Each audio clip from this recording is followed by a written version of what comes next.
and I kind of want you to maybe touch on it a little bit. The question I got the most was, well, Matthew Perry died on this drug.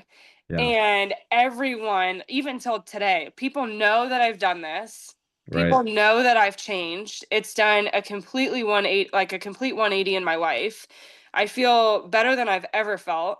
And Wow. people still come to me and they're like, you shouldn't be doing that. Matthew Perry died from that. I try my best to break that Yeah. stigma with people because it's not the same. Right.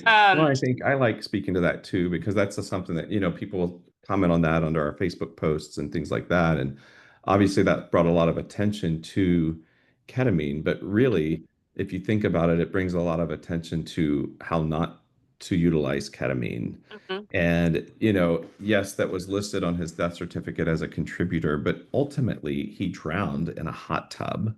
mhm. We've never offered you the hot tub seat here, right? No. So, and I No. think, it's one of those things. It's like anything can be used for harm.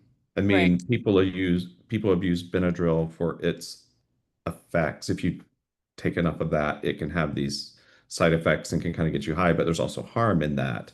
Mhm, And I think, there really every therapy out there can be manipulated and used for harm in some way.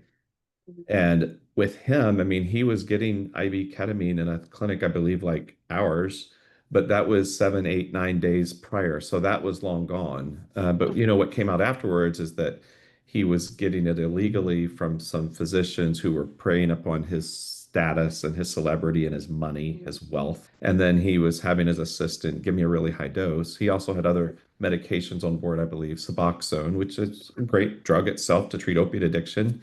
And I believe he also had heart disease. So, it's Mhm. kind of a series of unfortunate events for him. And I'm convinced that all things equal, if he were not in a hot tub, he would still be alive today because it's Right. very hard to die from ketamine, especially ketamine alone. If you mix it with other intoxicants, then that risk goes up some because everything kind of adds together.